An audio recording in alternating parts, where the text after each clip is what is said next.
হাসিনা উৎখাত হয়েছে, কিন্তু আমাদের আরেকটা লক্ষ্য ছিল ভারতের গোলামি, সেটা থেকে মুক্ত হওয়া। সেটা কি হয়েছে? ভারতের গোলামির বিষয়টা কি সেটা একটু বুঝে দেখে আসে। ভারতের একটা রাজ্য মহারাষ্ট্র অথবা পশ্চিমবঙ্গ, আমরা কি ভারতের গোলাম বলি না? এমনকি বিহার, পাঞ্জাব, এদের ক্ষেত্রেও বলি না, তাই না? কারণ এগুলো ভারতের রাজ্য। তেমনি আমরা টেক্সাসকে যুক্তরাষ্ট্র গোলাম বলি না, বরং কানাডা বা ব্রিটেন যখন আমেরিকার পররাষ্ট্রনীতির ছায়ায় চলে তখন লোকে তাদেরকে তাবেদার বলে, আমেরিকার তাবেদার, যদিও গোলাম শব্দটা ব্যবহার করে। কিন্তু শেখ মুজিব বা শেখ হাসিনার ক্ষেত্রে ভারতের গোলামি কথাটা যখন আসে তখন তাদের বাংলাদেশকে ভারতের আর একটা রাজ্যে পরিণত করতে চাওয়া না, বরং বাংলাদেশকে একটা স্বাধীন রাষ্ট্র ধরে নিয়ে ক্ষমতায় থাকার বিনিময়ে ভারতের প্রতি তাদের আনুগত্য দেখানোর প্রসঙ্গেই গোলামি কথাটা বলা। কেন তাদেরকে গোলামি করতে হয়? কারণ তারা বাংলাদেশে জনপ্রিয় না, তারা সবসময় ষড়যন্ত্র করে ক্ষমতায় আসছে। তাই তাদের ক্ষমতায় থাকাটা নির্ভর করে সে কতটুকু গোলামি করতে পারছে। বাংলাদেশের জনগণ যত বেশি তাদের ক্ষমতা থেকে সরাইতে চাইছে, জবাবদিহিতে চাইছে, ততই তারা ভারতের প্রতি আনুগত্যের মাত্রা বাড়ায় দিচ্ছে, আর ততই বাংলাদেশের মানুষের উপরে জুলুম হয়েছে। এটাই ভারতের দাম। শেখ মুজিবের বাকশাল আর শেখ হাসিনার অনানুষ্ঠানিক একদলীয় শাসন বা বাকশাল 2.0 এইরকমই ছিল। তারা যখনই ক্ষমতায় যাইতে পারছে তখনই তারা এই গোলামির এজেন্সি নিছে আর দেশের মানুষের উপরে নির্যাতনের স্টিমরোলার চালাইছে। শেখ মুজিবের আমলে 3 বছরের যে স্বৈরাচার এবং কর্তৃত্ববাদ তৈরি হয়েছিল, হাসিনা সেটাকে টাইনা 15-16 বছরে নিয়ে গেছে। শেখ মুজিব ছিল একজন স্বৈরাচার আর হাসিনা হইতেছে একটা পূর্ণাঙ্গ শয়তান। এবার আসেন আলাপ করি কেন ধানমন্ডি 32 নম্বর ভাঙাটা জরুরি। নিজেকে একটা প্রশ্ন করে, পূর্ব পাকিস্তানের জনগণ যে বিচ্ছিন্ন হয়ে বাংলাদেশ গঠন করলো, এটা কি ন্যায়সঙ্গত ছিল? পাকিস্তানকে দখলদার হিসেবে কখন আমরা দেখা শুরু করি? দখলদারকে উৎখাতের জন্য যুদ্ধ করা, এই সমস্ত নৈতিক বৈধতা কোন জায়গা থেকে আসলো? বাংলাদেশের প্রতিষ্ঠা, স্বাধীনতার যুদ্ধ 100% বৈধ ঘটনা। কেন বৈধ ঘটনা? আর এটা বৈধ হয়ে উঠলো কখন? এটা বৈধ হয়ে ওঠে 25শে মার্চের রাতে, তার আগে না। 25শে মার্চ রাতে পাকিস্তান দখলদার শক্তি হিসেবে মাঠে নামে এবং নিজের দেশেরই পূর্বাঞ্চলের নাগরিকদের হত্যা শুরু করে। এই ঘটনায় ইতিহাসে বাংলাদেশ সৃষ্টির বৈধতা দেয়। ফলে পূর্ব পাকিস্তানের নাগরিকদের বাংলাদেশি হয়ে ওঠা এবং দখলদারদের উৎখাতের জন্য যুদ্ধ করাটা বৈধ হয়ে ওঠে। 25শে মার্চের আগে বাংলাদেশ রাষ্ট্র প্রতিষ্ঠার বৈধতা তৈরি হয়নি। তার আগে সংঘাত ছিল, কিন্তু সমঝোতার সম্ভাবনা ছিল পাকিস্তানের কাঠামোর মধ্যে। 1952 সালে যে গভর্নর হাউস থেকে বাংলাদেশের মানুষের উপরে জুলুম চালানো হয়েছিল, সেই গভর্নর হাউসকে পরবর্তীতে বাংলা একাডেমি বানায়। হাসিনার গণভবনকে যেভাবে জাদুঘর বানায় দেওয়া হয়েছে, ঠিক আছে।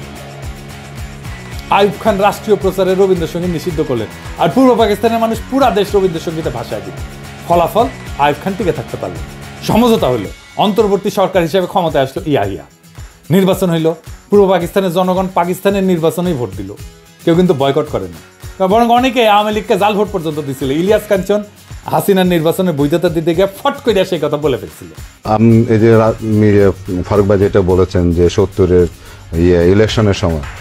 ইলেকশনের সময় আমরা নিজেরা ক্যাম্প করেছি এবং আমি ভোটার কিন্তু হইনি, আমি নিজে কিন্তু ফলস ভোট দিয়েছি এবং একটা দুইটা না, অনেকগুলোই দিয়েছি।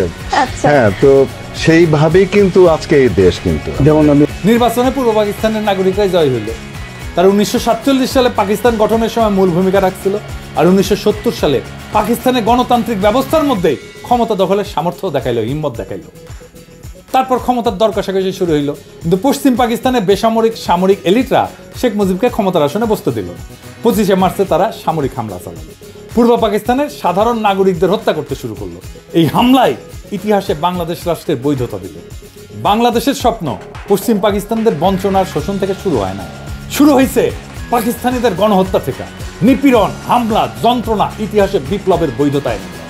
হাসিনার জুলুম, খুন, গুম তাকে উৎখাতের বৈধতা দিছে, আওয়ামী লীগকে নিষিদ্ধের বৈধতা দিছে। ইতিহাসে নিপীড়ক শাসকের বাসভবন, ক্ষমতার কেন্দ্র, এটা ধ্বংসের অসংখ্য উদাহরণ আছে, বহুবার ঘটছে। এটাই হইতেছে প্রতীকী প্রতিরোধ, ক্ষমতা অপসারণের প্রতীক বা গণতান্ত্রিক পুনর্গঠনের অংশ হিসেবে এই ঘটনাগুলো ঘটছে। কয়েকটা উদাহরণ দিই। ফরাসি বিপ্লবের সময় রাজতন্ত্রের নিপীড়নের প্রতীক হিসেবে বাস্তিল দুর্গকে জয় বাংলা কইরা দেওয়া হয়। এটা ছিল ফ্রান্সের রাজনৈতিক বন্দিশালা, যেখানে রাজতন্ত্রের বিরোধীদেরকে আটকে রাখা হইত। দ্বিতীয় বিশ্বযুদ্ধের পরে নাৎসি শাসনের প্রতীক হিটলারের অফিস এবং চ্যান্সেলারি ভবন ধ্বংস করে দেওয়া হয়। এমনকি সোভিয়েত ইউনিয়ন ভাঙ্গা যাওয়ার পরে, সমাজতন্ত্রের পতন হওয়ার পরে সমাজতন্ত্রের সমস্ত প্রতীককে, লেনিনের মূর্তিকে ধ্বংস করে দেওয়া হয়। বাসভবন বা স্থাপত্য নিছক ইট কাঠের গঠন না, এটা রাজনৈতিক ক্ষমতার দমন নীতি এবং মতাদর্শের প্রতীক বটে। মিশেল ফুকো মনে করেন ক্ষমতা শুধু মানুষের মধ্যে না, প্রতিষ্ঠান এবং স্থাপত্যের মধ্যেও নিহিত থাকে। তাই প্রতিবাদ শুধু ব্যক্তি বা সরকার পরিবর্তনের মধ্যে সীমাবদ্ধ না, বরং তার প্রতীক এবং কাঠামোর বিনাশটাও জরুরি। বদ্রিয়ারের মতে রাজনৈতিক ক্ষমতা নিজেকে প্রতীক দিয়ে চিহ্নিত করে। নিপীড়কের প্রতীক ভাঙা তার মানে ক্ষমতার ভিত্তিটাকে নষ্ট করা। জন রলসের একটা ন্যায় বিচার তত্ত্ব আছে, ইংরেজিতে বলে রলসিয়ান জাস্টিস। ইংরেজি যেহেতু কইছে ঠিকই কইছে, তাই না?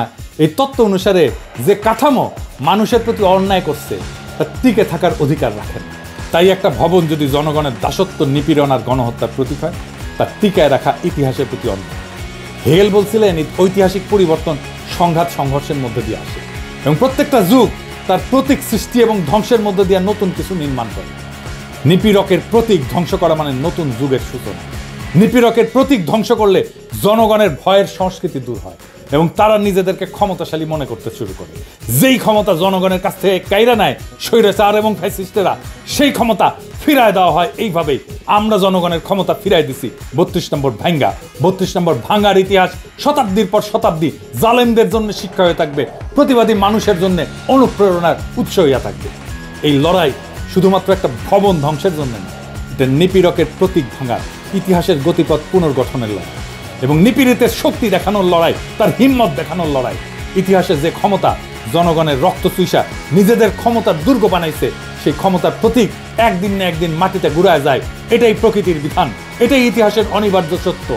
ফরাসি বিপ্লবের বাস্তিল দুর্গ হোক, নাৎসি শাসনের চ্যান্সেলারি হোক, জারের প্রাসাদ হোক, প্রত্যেকটা নিপীড়ন কাঠামোই একসময় ঘুরায় যায় আর জনগণের রক্তের উপরে দাঁড়ায়। প্রত্যেকটা ভবনের ইট জনতার পায়ের নিচে গুড়া গুড়া হয়ে যায়। ধানমন্ডি 32 নম্বর ভাঙা তেমনই এক ইতিহাসের মুহূর্ত, যেখানে নিপীড়নের প্রতীক বিলীন হইল এবং জনগণ দেখাইল ক্ষমতা তাদের হাতে থাকে।